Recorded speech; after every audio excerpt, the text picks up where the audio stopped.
Hey there. It's now been 20 years since Stan Berenstain died, co-creator of the Berenstain Bears with his wife Jan Berenstain, the subject of numerous YouTube poops on this channel, along with my comparing some of the books to their TV adaptations of both the 1985 and 2002 animated shows, the latter of which I've especially translated to YouTube poop form. But the former has a somewhat more interesting production history. You see, after the success of producing 5 primetime television specials for NBC with Joe Cates from 1979 to 1983, Stan and Jan Berenstain and Joe Cates decided to make a Saturday morning cartoon based on their popular Berenstain Bears children's books. But NBC ended up not picking up the pitch for such a show due to a change in management at the time. But CBS was interested in such a show, especially for their much anticipated 1985 Saturday morning season, Kids Just Want to Have Fun lineup, to air alongside the new Hulk Hogan's Rock and Wrestling show, Disney's The Wuzzles, also Jim Henson's Muppet Babies being expanded to an hour-long block with Little Muppet Monsters. But soon tensions began to arise. Stan and Jan Berenstain wanted to adapt as many of their first-time books involving common early childhood experiences into TV episodes as possible. But CBS didn't really want the show to be all wholesome and educational the way the Berenstains wanted it to. Remember, this was before the 1990s when the Children's Television Act, aka the EI requirements, was put into action by Congress and the FCC, requiring at least 3 hours of educational and informative children's programming a week on network or syndicated blocks. CBS wanted the Berenstain Bears cartoon show to be more in line with their other shows, often featuring comedic or adventurous save-the-day type of plots. This frustrated Stan and Jan, but they were able to work out a compromise where they could still adapt some of their more wholesome educational stories alongside coming up with adventurous and comical stories as well. It got to the point where the show followed this basic 2 shorts formula. The first segment will be a more wholesome and reassuring story about first-time childhood experiences or some other valuable life lesson. And the second segment will be more comedic or save-the-day type of stories. Stan and Jan found this a fair compromise, and they did indeed write all the stories for the show, even writing the teleplay for some of them, especially if it was adapting one of their own books. Heck, the Berenstain Bears and Too Much Birthday and the Berenstain Bears and No Girls Allowed are even adapted into TV episodes before those books are completed and published. Additionally, it's said that in choosing books to be adapted into TV episodes, CBS said no to these 2 stories. Too much TV and too much junk food. It's easy to see why. An anti-TV mole will be presented on a TV Saturday morning cartoon block, no less. Who'd think it would have been a good idea back then? And with the other one, Saturday morning blocks are often paid to advertise junk food in their commercial breaks. So I can see why CBS also vetoed this one. I can imagine how frustrated Stan and Jan Berenstain were by this. I mean, too much TV is a good message on how you really shouldn't overdo it with watching television.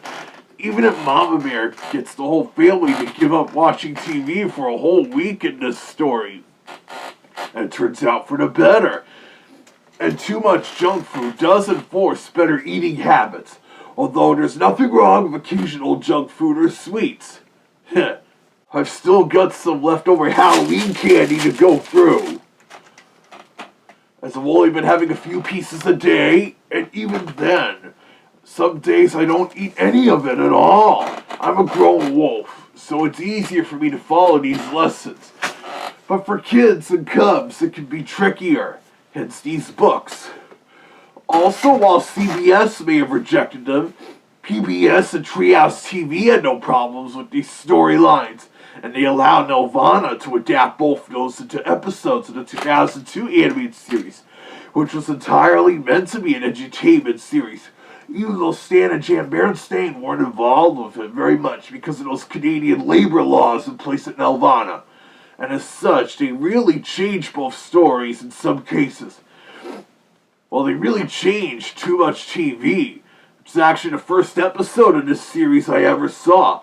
It keeps the original message, but still makes noticeable changes to the story, such as brother and sister fighting over the remote control being the last straw, leading to the family going through no TV for a week, along with the Cubs having some fun with cardboard boxes, including making their own pretend TV to perform in, along with taking up bird watching as a replacement activity, though initially they aren't thrilled by the idea when Mama suggests it. You could learn a lot from that book. I could also learn a lot by watching a nature show on BBS. Ha ha, I get it. In addition to being a bear version of PBS, it could also be a reference to the BBC in England, even though the Berenstain Bears series didn't air there. In both the book and the TV episode, at one point the bear family goes outside to watch the stars come out, with the TV version adding in that brother and sister have been reading up on astronomy and are showing off some of what they learned. And the point is, it's considered to be a much more special experience than what they've been watching on TV. Especially since initially Sister Bear, just a couple pages earlier in this book, Sister Bear had seen an ad for some kind of TV special involving a deer. This reprint changes it to instead being a brand new TV show premiering. Maybe because television specials are lesser and lesser now, mostly just being for holidays and such. And even those are now few and far between except for Christmas. And in the books, some of the fun activities they do instead of watching TV, they include a fun little nature walk, along with brother buying a cube puzzle, i.e. a Rubik's Cube, and sister buying a knitting spool and some yarn.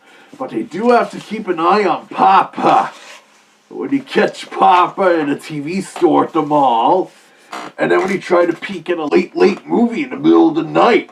I love how sheepish Papa looks there. In the TV adaptation, we get a similar scene of Papa having some kind of TV in his workshop, and the Cubs tipping off Mama on it. Finally, when the TV-free week ends, initially the Cubs and Papa are excited they'll get to watch television again. But brother and sister are instead interested in their new hobbies, leaving only Papa to watch it until he feels he's had enough and decides to go fishing. The TV version is brother and sister initially go back to watching TV as well until they decide they've had enough. When an interesting bird outside your new bird feeder catches the Cubs' attention, they decide to do that instead. Oh, and speaking of the changes, in addition to that special becoming a brand new show, the book, this modern reprints of Too Much TV, they changed something else here. There's a part in the original book where Mama wonders how the family's sudden TV addiction started.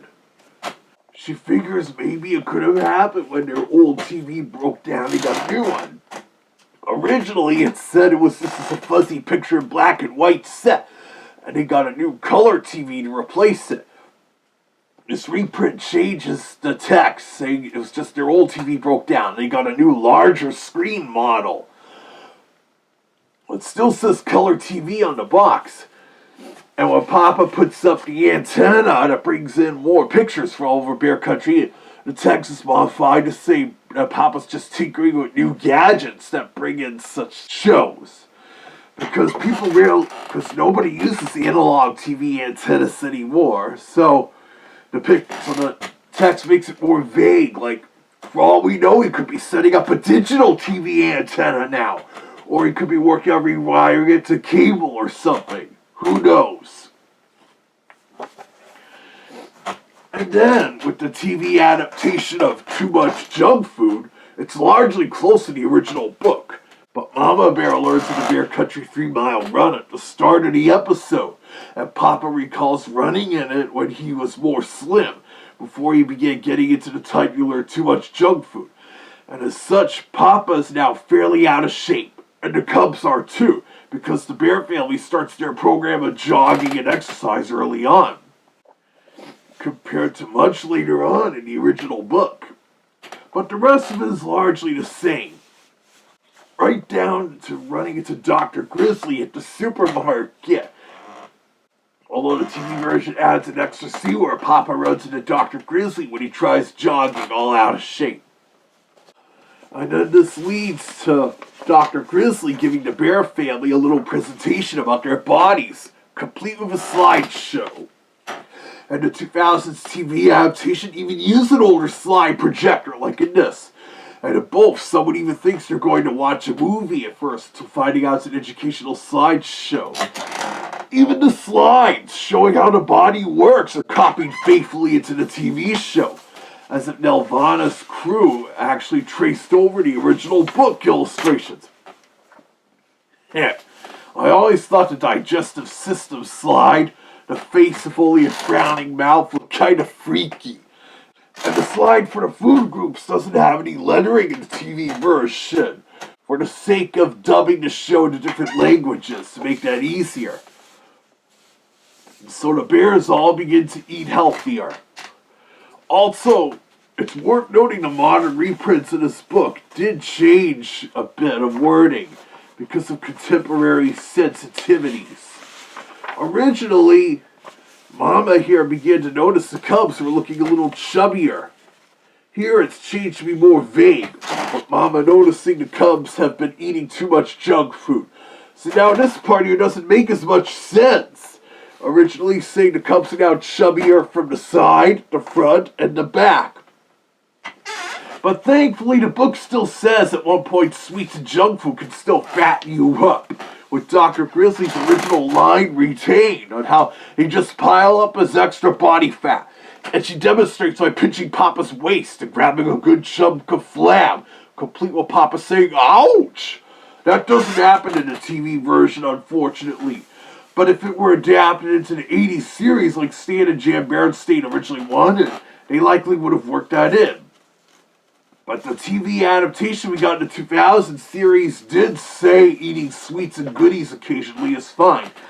And even I'm kind of improving on that. Also, before we wrap up, I want to mention also, despite the Berenstains not being as involved with the 2000s TV series because of the aforementioned Canadian laws, Stan Berenstain did approve of the show keeping Papa's character truer to his and Jan's books, compared to the 80s series often playing up Papa's bubbling, and sometimes making him almost antagonistic to the Cubs. But there you have it. The two Berenstain Bears books that CBS apparently rejected from being adapted into TV episodes of the 80s Saturday morning cartoon. Much to the disappointment of Stan and Jan Berenstain. How Stan died on this day 20 years ago, and his wife Jan Berenstain passed on in 2012, with their son Mike Berenstain now continuing the books to this date, after initially helping his parents with taking over illustrating the books in the 90s. You may have noticed I'm not making as many videos here lately because I now have a full-time IT job. So if this video can't be monetized, it doesn't matter to me much anymore. But the extra income from monetizing my vlogs is nice anyway.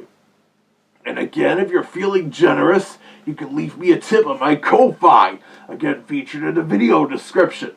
But even with this, stay tuned to this channel to see whatever else comes up here next.